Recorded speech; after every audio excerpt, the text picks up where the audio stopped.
¿Qué tal? Buenas noches, colegas. Buenas noches, doctores y doctoras.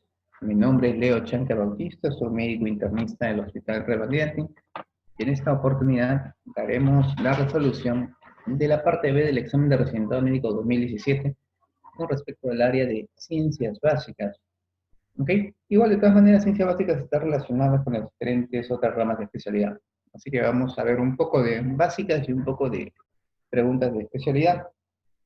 Si tuvieran algún tipo de duda, pregunta, solamente háganla llegar a través de las redes sociales para poder ser absuelta. Las recomendaciones que ya las mencioné en un video anterior, se las voy a hacer partícipes de nuevo. Son 6 básicamente. La primera, identifica las palabras clave del enunciado. Es vital, no podemos perder tiempo. Si el párrafo es engorroso, largo, hay que buscar la palabra clave. Segundo, descarta las claves según la alternativa. ¿Qué significa? Que a veces la pregunta se puede resolver tan solo leyendo las alternativas. Solamente recalcarles de que si en una alternativa ven las siguientes palabras, como por ejemplo, jamás, nunca, siempre, sí y solo sí, esas claves deben de ser anuladas, ¿ya? Deben de ser anuladas. En medicina no hay nada fijo. Así que ténganlo presente. Tercero, comienza con el tema que más domines para que así tengas mayor rentabilidad con respecto al estudiado, no pierdas tiempo. Y deja para el final las preguntas difíciles, para que en el tiempo que haya sido ganado las puedas resolver. Bueno, en el peor de los casos, si es que no sabes la clave, igual marca alguna, pues total, no te van a descontar puntos. No vas a ser más o menos inteligente. Quizás le atinas alguna y puedas ingresar gracias a esa clave. Es mejor marcar alguna que dejarla en blanco. Y, como última, confía en tu instinto. Si te vas a confundir, al menos confúndete marcando lo que tú creías que era correcto. Generalmente, cuando uno sigue su corazonada, suele atinarle, ¿ok? Eso lo he denominado estos 6 pasos como el método de chorreo científico de Leo. Muy bien, doctores, vamos a continuar. Nos encontramos en la pregunta número 30. ¿Qué enzima digestiva gástrica empieza el proceso de la digestión de las proteínas? Una pregunta con trampa en realidad, porque hay que recordar allí histología, hay que recordar biología, inclusive conceptos preadmisión, gastroenterología. Entonces, alguno dirá, bueno, hay que ayudarnos con las claves. Pero en las claves vemos tripsina, pepsina, quimiotripsina, carboxipeptidasa, elastasa. Todas son enzimas que se encargan de la degradación de proteínas. Por ahí no lo van a conseguir, por ahí van a sonar. Ya, sigan a su corazonada. ¿Cuál creen que es? Todas terminan en ina y algunas en asa. Ah, ya. Unas en ina y en asa. ¿Cuál marcarían? Vamos a ver si es que sigue o no sigue su corazonada en el sentido correcto. Tercero, ¿cuál es la palabra clave? ¿Quién empieza? ¿Quién empieza la digestión? Entonces vamos a recordar de que cuando una persona come, cuando una persona ingiere alimentos, ¿por dónde ingresa? Por la boca, claro está, ¿no? Muy bien. Cuando ingresan por la boca, se forma el bolo alimenticio. Pero ese bolo alimenticio se forma gracias a que tenemos una sustancia que abunda en nuestras bocas. ¿Cuál es? La saliva, ¿no? La salina, o tialina, la salina o tialina. Esta saliva tiene una serie de enzimas fundamentalmente encargadas de la digestión de carbohidratos. Claro, es carbohidratos, doctores. ¿Y por qué? A ver, hagamos el ejemplo mental. Cuando ustedes comen su pan y lo ponen en la boca, ¿qué pasa? Se deshace, ¿no? Cuando ustedes comen su galletita y lo ponen en la boca, se deshace. Cuando le ponen azúcar, le ponen su lengüita, ¿qué pasa? Se deshace. Muy bien, entonces sí, los carbohidratos comienzan a digerirse, empiezan su digestión enzimática a nivel de la boca. Pero cuando ustedes ponen un pedazo de carne, su hamburguesa, ya sea la hamburguesa de la esquina o su Bembo o su Burger King, no lo sé, ¿acaso la carne se deshace? No, no se deshace. Cuando le ponen ahí su pedazo de pollo a la brasa, ¿se deshace? Tampoco, ¿no? Menos con el pescado. Entonces la digestión enzimática de proteínas no se inicia en la boca. Sin embargo, una vez que se formó el bolo alimenticio, este bolo alimenticio es transportado hacia atrás, hacia el istmo de las fauces, llegando hacia la faringe. Luego, gracias a la fuerza de los constrictores faringeos superiores y medios inferiores, inervados por ¿quién inerva los constrictores faringeos, doctores? ¿Se acuerdan? El gloso faríngeo, el noveno par craneal, ¿no? Muy bien. Es llevado hacia el esófago y en este esófago es transportado, ¿no? Es impulsado gracias a la peristalsis esofágica y pasa a través del anillo del cardias para llegar hacia el estómago, al fondo, al cuerpo y al antro, zona en la cual va a estar expuesta a la digestión enzimática producto de las secreciones gástricas. Este bolo alimenticio se transforma en quimo y luego el producto, tras las digestiones enzimáticas, pasa al intestino delgado en forma de quilo. Y este quilo, a su vez, gracias a las secreciones pancreáticas y biliares y algunas otras que se encuentran dentro de la célula de recorrido intestinal, permiten su transporte hacia el intestino grueso para la absorción subsecuente y luego para la producción de las excretas, la eliminación de las mismas. Entonces, cuando estamos en el estómago, hay una serie de enzimas, ¿no? Vamos a recordar allí algunas células. Tenemos a las células principales, tenemos a las células parietales boxínticas, a las células enterocromafinas. ¿A quiénes más tenemos? A las mucosas, ¿no? Muy bien, cada una tiene una función. Las células mucosas que producen moco, pues, ¿no? Su nombre muco, moco. Pues, perfecto. Las células principales que producen pepsinógeno, las células oxínticas o parietales que producen ácido clorhídrico y factor intrínseco. Y las células enterocromafinas que producen histamina. Repito, histamina. Entonces, el pepsinógeno, ¿qué suena? A pepsino, pepsina. El pepsinógeno es una enzima la cual es secretada en forma inactiva, pero gracias al pH ácido del estómago, se activa de pepsinógeno hacia pepsina. ¿Y se encarga de qué? De la digestión enzimática de proteínas. Muy bien. Hasta ese momento ya muchos dirán, la clave es pepsina, la atiné. Muy bien. Perfecto, sí, la clave es pepsina, pero continuemos. Las células oxínticas o parietales que producen el ácido clorhídrico son fundamentales, si no, no se va a poder activar el pepsinógeno. ¿Ok? Muy bien. Luego pasa el quimo hacia el intestino delgado, llega a través del conducto de Wilson, las secreciones pancreáticas del páncreas exógeno, y a través del conducto colédoco, las sales biliares, ¿no? Producto de la confluencia del conducto cístico y del hepático común, que a su vez es hepático derecho e izquierdo, en las cuales también hay una serie de enzimas proteolíticas. ¿Quiénes? La tripsina, la carboxipeptidasa, la quimiotripsina y las elastasa. Entonces ya tenemos todas las claves, ya sabemos cuál es de qué segmento. Entonces, Ash ya no estará tan asustado, va a aparecer ahora y va a decir, sí, pues es cierto, tiene razón lo que ha dicho el doctor. Entonces, veamos las diapositivas. Tenemos aquí una diapositiva en la cual tenemos un estómago, un intestino delgado. ¿Okay? El estómago, ¿qué pasa? Miren, la pepsina. Bueno, acá debería de haber sido pepsinógeno activado por pH ácido, formando pepsina, y que se encarga de la proteólisis, ¿no? Una digestión enzimática de proteínas. Luego, estas proteínas van a formar polipéptidos y aminoácidos, ¿no? Polipéptidos y aminoácidos. Y en presencia de la secreción pancreática exógena, que libera tripsina, quimiotripsina, elastasa y carboxipeptidasas, transforman los polipéptidos en oligopéptidos y muchos más aminoácidos, los cuales ya son mucho más sencillos de poder ser absorbidos y llevados hacia la circulación para darle las funciones respectivas. Entonces, doctores, sí, es cierto, la clave es pepsina, pero también tenemos acá cuáles son las proenzimas. Pepsina es la activa, su proenzima pepsinógeno. Tripsina es la enzima activa, la proenzima es tripsinógeno. ¿Y cómo se activa?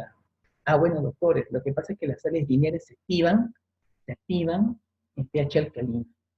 Se activan en pH alcalino. Entonces, si en el estómago el pH es ácido, cuando llegan las sales biliares y las sales pancreáticas, el pH en el intestino delgado es alcalino. Es por eso que un reflujo gastroduodenal produce una gastritis por alteración del pH a nivel antropilórico. Puede producir también úlceras, ¿no? Enfermedad ulceropéptica por reflujo gastroduodenal. Muy bien, doctores. Continuemos entonces. ¿Cuáles son los activadores de la pepsina? Ácido clorhídrico o acidez gástrica. De la tripsina y quimiotripsina, las peptiasas a nivel intestinal. ¿Cuál es la más importante de las enzimas proteolíticas provenientes del páncreas? Tripsina. Repito, tripsina es la más importante. Continuemos entonces. ¿Cuál era la palabra clave? Enzima que empieza la digestión de proteínas. ¿Cuál es? En el estómago, la pepsina. Gracias a la activación del pepsinógeno producido por las células principales de la mucosa gástrica. Ash está contento, ha resuelto su primera pregunta. Le faltan unas 5 preguntas para ser residente. Lo que no sabe Ash es de que el año de residentado, o los años de residentado, son unos años de esclavitud, así que ya están advertidos. Son muy bonitos, pero van a sufrir. Así que alístense a sufrir. ¿Qué articulación es de tipo sinovial? Una pregunta que algunos dirán, eso es reumatología, otros dirán, es anatomía. Veamos las alternativas. ¿Qué tienen ustedes por comprendido de una articulación sinovial? ¿Qué piensan que es? Es una sinovia, ¿no? Evidentemente, si es que hay sinovia, van a haber superficies articulares. Hay un líquido sinovial. Eso es lo que significa. Tengo una articulación acromioclavicular, o sea, entre la clavícula y el acromio. Por el hombro en la cara anteromedial. Ya, muy bien. Perdón. La ven, coxofemoral, o sea, la cadera. El fémur con el hueso de la pelvis. Muy bien. Intervertebrales. Las intervertebrales, o sea, estamos en columna vertebral, la pubocoxigia, sínfisis del pubis con los huesos coxales y la esternoclavicular. Si ustedes se hacen una imagen mental de cada una de esas zonas, van a darse en cuenta de que 4 son muy semejantes y solamente uno es totalmente diferente. ¿Ok? Solo uno es totalmente diferente. Por el momento vayan pensando cuál creen que es la alternativa. Ash ya tiene la clave ya, solamente que está esperando que pasemos las diapositivas. Cuando hablamos de las articulaciones, tenemos que tener en cuenta que hay articulaciones que son muy móviles, algunas que son poco móviles y algunas que son recontra inmóviles. En el caso de las que no son móviles, como las sinartrósicas, nosotros debemos de recordar que el ejemplo clásico, ¿qué cosa es? Las suturas craneales. Las suturas en un niño, en un bebé, en un recién nacido o en un pequeño, todavía se pueden mover porque evidentemente va a haber un crecimiento del cráneo y se van a ir desplazando poco a poco. Pero una persona adulta como cada uno de ustedes, ya sean varones o damas, ustedes van a aplastar muy duro sus suturas y no se van a mover. No hay movilidad, por eso son sinartrósicas. Tenemos acá arriba, donde se encuentra el cursor, miren, un círculo, la articulación formada por los dientes. ¿Cómo se llama esa articulación? Que se os pregunta también algunas veces. Gónfosis, ¿no? Gónfosis, G-O-N-F-O-S-I-S, gónfosis. Y tenemos también las articulaciones formadas por estructuras conocidas como sindesmosis, ¿no? Generalmente vienen a ser estructuras entre huesos paralelos o entre estructuras óseas paralelas sumamente fibrosas, muy fuertes en realidad. ¿Ok?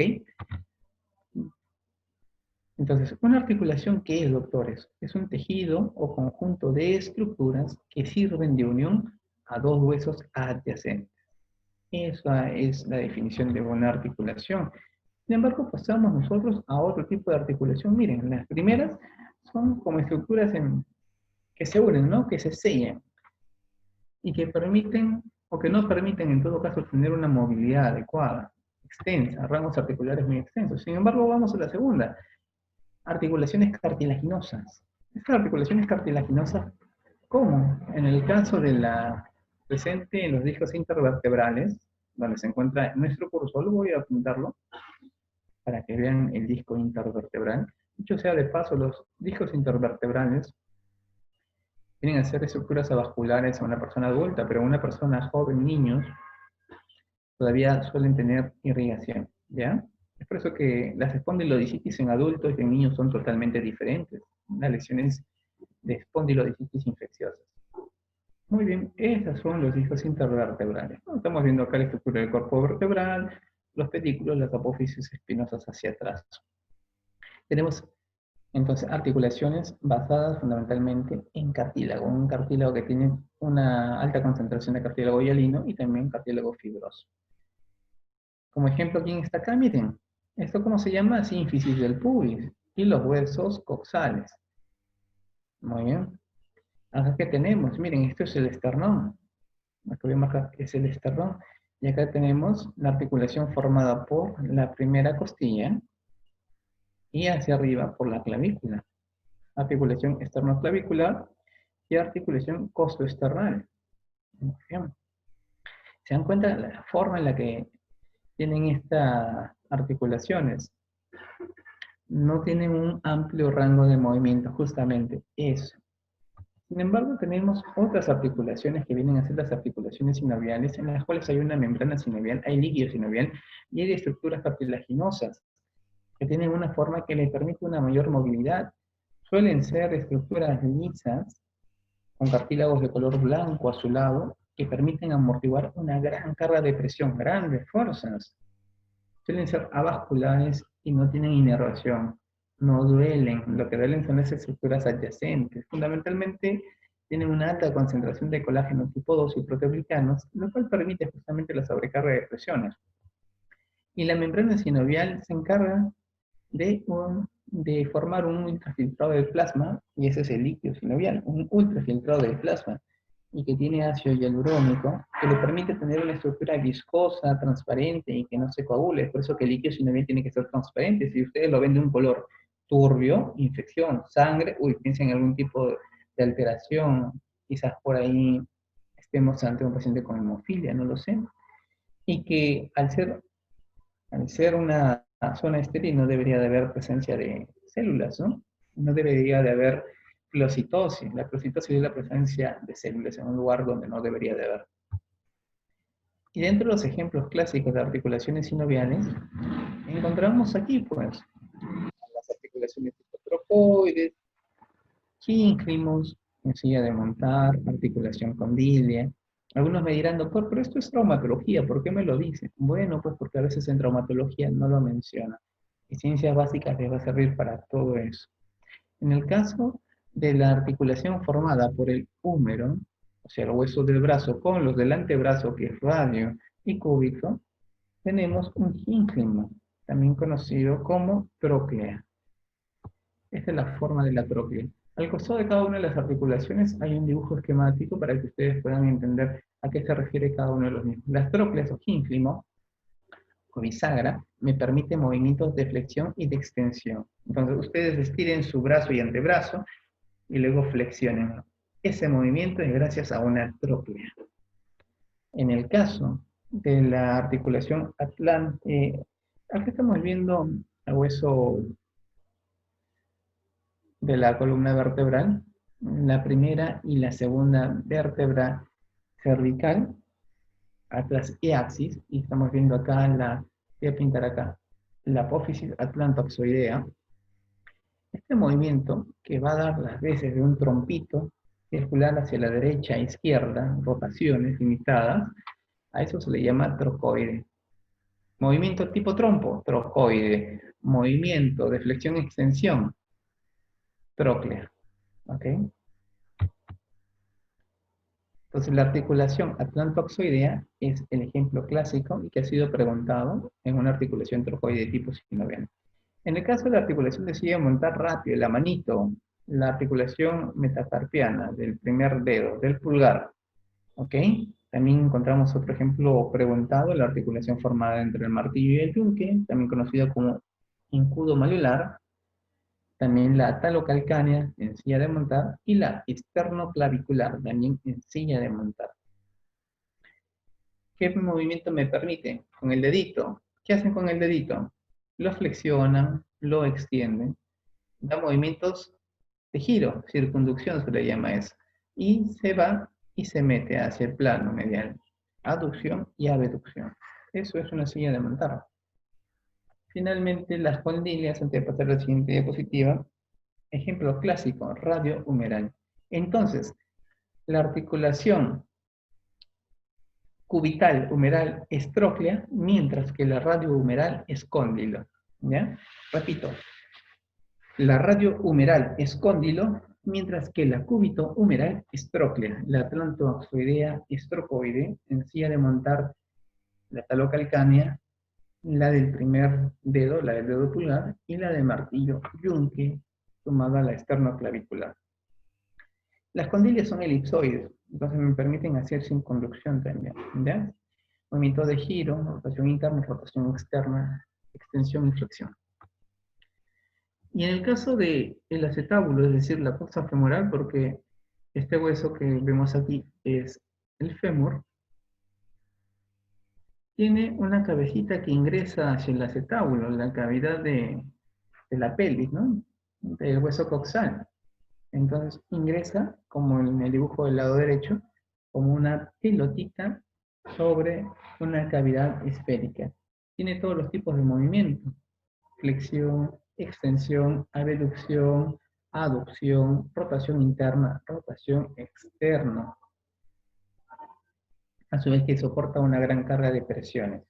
Este tipo de articulaciones esteroideas es el ejemplo clásico de la articulación coxofemoral, conocido también como enartrosis. Y las planas, como la articulación acromioclavicular, no tiene movimiento. Eventualmente puede haber una fricción entre ellas y un acabalgamiento de las mismas, pero que condiciona a luxaciones. Es por eso de que una de las articulaciones más luxadas cuando uno es niño y juega es la acromioclavicular. Pues, ¿a quién no se le ha salido el hombro de pequeño jugando? Entonces, el resumen es el mismo. Las articulaciones se dividen en articulaciones fibrosas, en articulaciones cartilaginosas y sinoviales. Las fibrosas no se mueven, las cartilaginosas se mueven un poquito, las sinoviales se recontramueven. ¿Okay? Esa es la diferencia. Y en las fibrosas están las suturas craneales, la sindesmosis entre huesos planos dispuestos de manera paralela y horizontal, las bonfosis de los dientes. En las cartilaginosas divido yo si es que son primarias o secundarias. Nada más, o sea, si es columna vertebral o si no es columna vertebral. Y en las sinoviales, simplemente si es que son trócleas, trocoides, si son planas, si son condilias elipsoides, si son esféricas o si es sencilla de montar. Todas las imágenes que les he puesto son todas las que han sido preguntadas a lo largo de estos años en residentado médico. Así que solo memorícenlas. ¿Cuál es la articulación sinovial? ¿Cuál de estas es la que se mueve más? Acromioclavicular, plana. Intervertebral, cartilaginosa. Pubocoxigia, igual, es fibrosa y plana. Esternoclavicular, fibrosa y plana. Entonces, coxofemoral es la alternativa correcta y Ash está contento. Le faltan 3 preguntas para ingresar a Ash. ¿Cuál es el único neurotransmisor que actúa en la unión neuromuscular? Ya, este facilita también. Eso es fisiología y neurología.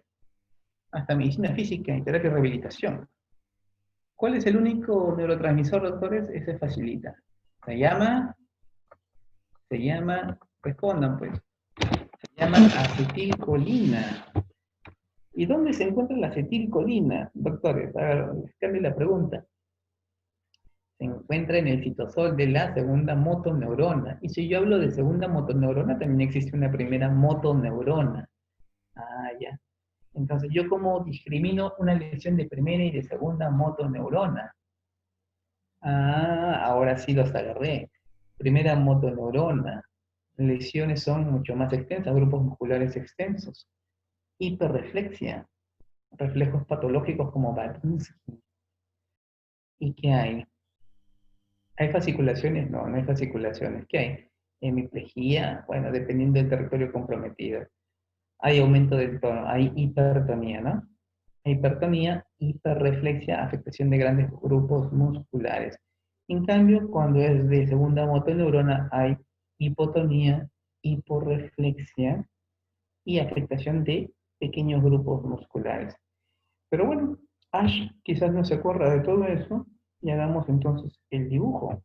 En el dibujo vamos a ver cómo tenemos unas fibras musculares y acá tenemos, miren, la vesícula presináptica. Lo voy a subrayar un poquito con el resaltador.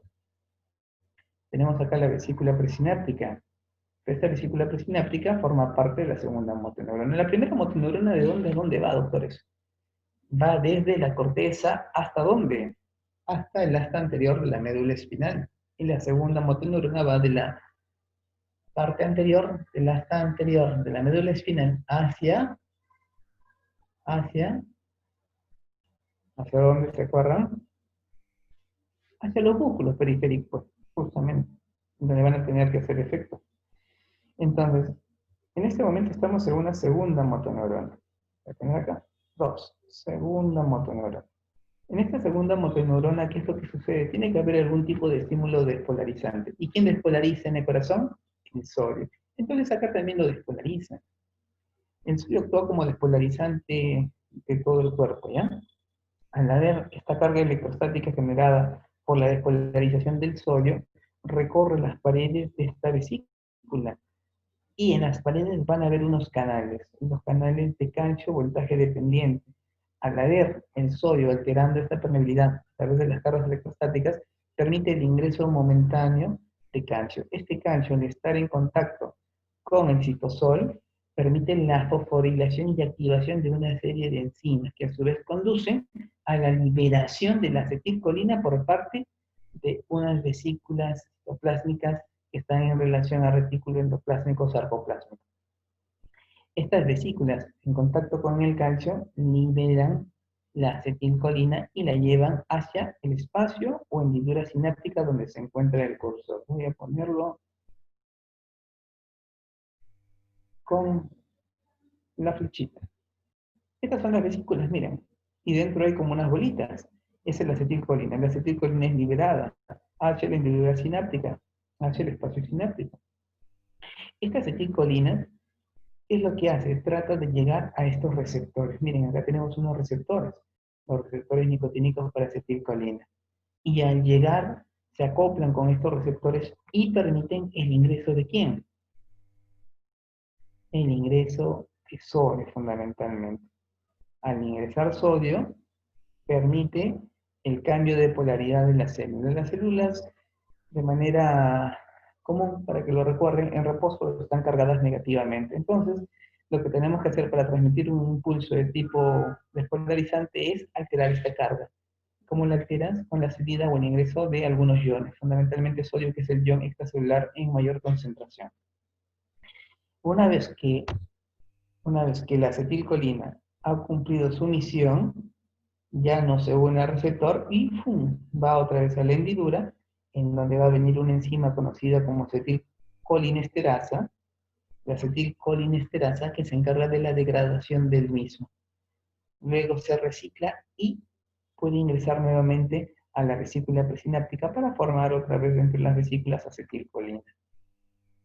Entonces, es cierto, la acetilcolina o el acetilcolina es el neurotransmisor fundamental en la placa mioneural o placa neuromuscular.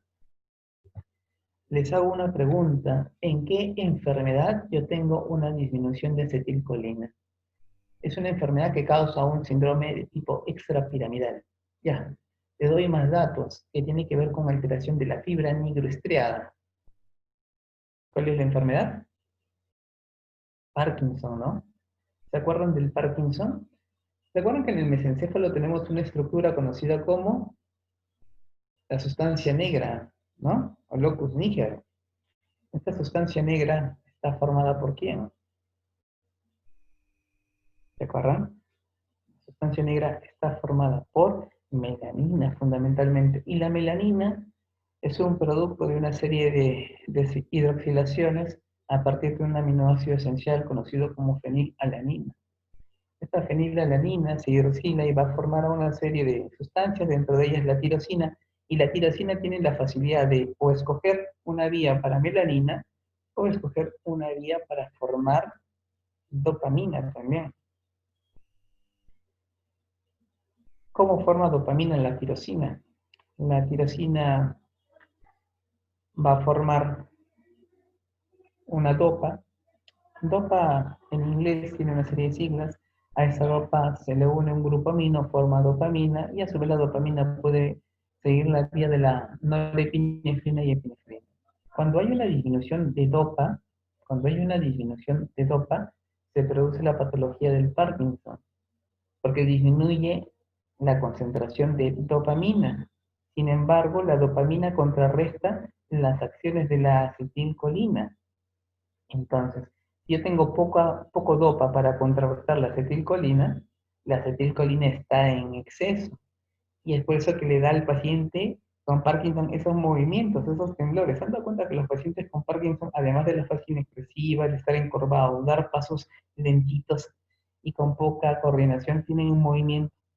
Ese movimiento es por la presencia de un exceso de acetilcolina, la cual no es contrarrestada por la dopamina.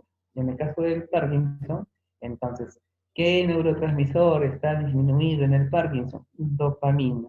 Pero ¿quién es el culpable de los efectos o de la clínica en un paciente con Parkinson? El exceso de acetilcolina. Muy bien. Ash está contento, sabe que va a ingresar. Alternativa clave D. ¿Cuál es el efecto secundario que presentan los anticonceptivos orales? Esta pregunta es muy bonita. Ha venido varias veces. Vamos a ver primero las alternativas. ¿Los anticonceptivos, doctores, son buenos o son malos? Las damas saben más de eso. A ver, la A, ¿disminuye el riesgo de cáncer de ovario? A ver, ¿los anticonceptivos qué hacen? Si yo tengo mis ovarios, me imagino que después de mujer, si todos los meses yo menstruo, tengo mi ciclo de manera regular, mis ovarios, mis ovocitos van a estar ahí, pues, ¿no?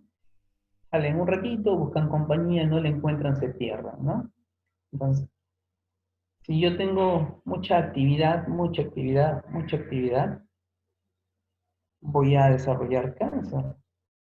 Entonces, los anticonceptivos podrían disminuir el riesgo de cáncer de ovario, sí, porque van a haber periodos, ya sean breves o largos, con el uso de anticonceptivos en los cuales no van a haber ciclos y estos ovocitos no van a ser movilizados. La alternativa A es correcta. La B, disminuyen el riesgo de cáncer de mama. Podría ser como no podría ser. C, disminuyen el riesgo de cáncer de cervix. No, eso es totalmente incorrecto. D, aumentan el riesgo de embarazo ectópico. Eh, no ha sido confirmado ahí. Hay estudios que dicen que sí, estudios que dicen que no. Aumentan el riesgo de cáncer de endometrio. Muy bien. En ese momento, Ash está pensando, ¿cuál será? No estudió ginecología. Sin embargo, vamos a recordar que existen algunas imágenes que nos van a recordar los tipos de cánceres de acuerdo al grupo poblacional. Por ejemplo, tenemos una monjita. ¿Las monjitas son promiscuas o no? Por lo general no lo son. Entonces, una persona nulípara, gordita, mayor, que no ha tenido hijos, repito otra vez, y tiene poca actividad sexual,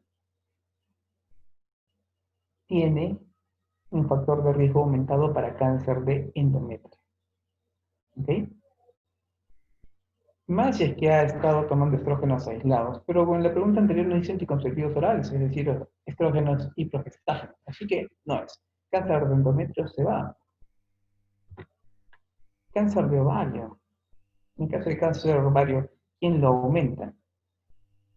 Si yo tengo mayor cantidad de años de trabajo, me puedo enfermar más. Entonces, si una persona menstrua mucho más joven y deja de menstruar, tiene una menarquia temprana y tiene una menopausia tardía, tengo mayor periodo en el cual trabajo el ovario, tengo mayor posibilidad de enfermarme, cierto.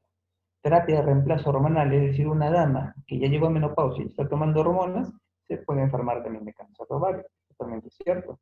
No haber tenido hijos, la herencia, las presencias familiares con cáncer, carga genética, perfecto. La edad, después de la menopausia, totalmente correcto. La obesidad, totalmente correcto. ¿Y quién lo disminuye? Los anticonceptivos orales. ¿Por qué? Porque estos anticonceptivos lo que hacen es darle descanso durante algún tiempo a los ovocitos para que no tengan ciclos. Esa es la explicación por la cual los anticonceptivos disminuyen el riesgo de cáncer de ovario. Con respecto a los anticonceptivos orales, se ha asociado con un mayor riesgo de ciertos tipos de cáncer y disminución de otros. ¿En quiénes los aumenta?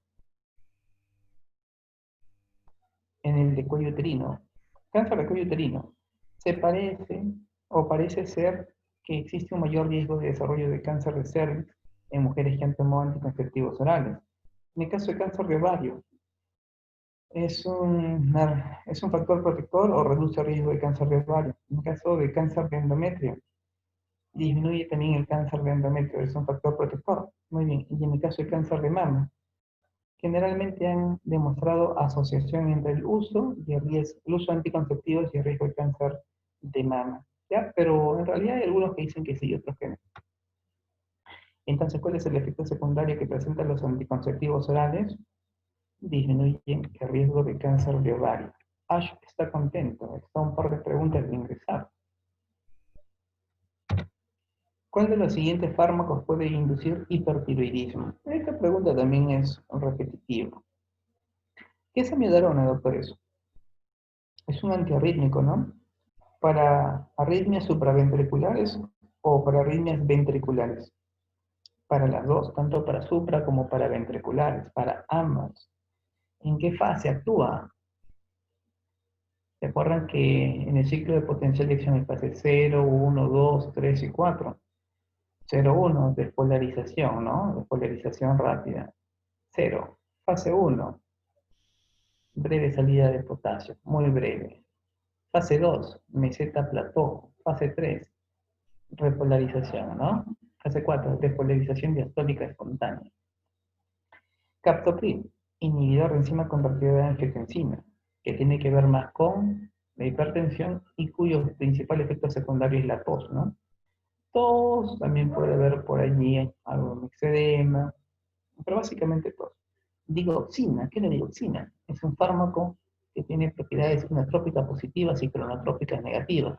¿Qué significa? Hace que el corazón lata con menor frecuencia, pero con mayor fuerza, utilizado muchas veces en falla cardíaca, sobre todo vinculado con fibrilación auricular. Muy bien. Propanolol es un beta-bloqueador de primera generación, ¿no?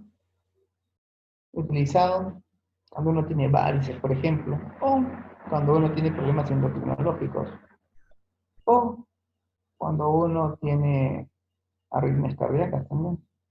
La betalol, fármaco antihipertensivo. ¿Cuál de esos puede producir hipertiroidismo? En realidad, el fármaco que vamos a marcar puede producir tanto hipotiroidismo como hipertiroidismo, solo de que en orden de frecuencia a veces produce un poquito más de hipertiroidismo. Vayan pensando en la clave. La clave es la alternativa A, pero vayan pensando. Ash la ha visto en un banco pasado, sabe que la clave es A, solamente va a ser la finta un momento. Dentro de las reacciones adversas de la amiodarona se encuentra tanto hipotiroidismo como hipertiroidismo. Pero entre las dos, ¿cuál es más frecuente? El hiper. Pero también produce hipotiroidismo. Cuando ustedes tienen un consumo prolongado de amiodarona, también produce un fenómeno conocido como neumonía intersticial, una neumonitis intersticial por amiodarona. ¿Okay? Produce lesiones a nivel oftálmico, los depósitos corneales, microdepósitos corneales, que malogran la córnea. Luego, puede haber algunas otras en menor frecuencia, claro está, la elevación de transaminasa, pero no a rangos tan exacerbados. Puede haber un temblor extrapiramidal, es cierto. La toxicidad pulmonar y la neumonitis intersticial que les estoy mencionando. Puede haber pigmentación cutánea. ¿Qué tipo de color de piel te da el consumo prolongado de amiodarona? Es más o menos un color azulado, entre plomo y azulado. ¿Eh? Entre plomo y azulado es el color de piel de una persona que toma amiodarona de manera crónica. Y también puede haber eritema, dolor, presencia de flebitis. Pero es mucho más raro. Los subrayados son los más frecuentes y los que alguna vez han sido preguntados. ¿Bien? Neumonitis intersticial, pigmentación, azul ploma o plomisa, azuflomisa, hipertransaminemia, depósitos corneales, hipo e hipertiroidismo. Pero el porcentaje de hipertiroidismo, ¿cuál es? 87%. El de hipotiroidismo, 40%, 35%. Alteraciones digestivas, esa referencia a diarrea. También pueden haber diarreas por amiodarona. ¿Y cuál es el mecanismo de acción? Como fármaco antiarrítmico de grupo 3, bloquea los canales de potasio. O sea, actúa en la fase 3, permitiendo la prolongación de la repolarización y de esa manera evitando de que haya una fase temprana de despolarización diastólica espontánea en fase 4. Bloquea también los canales rápidos de sodio en la fase 1, pero no es su principal acción.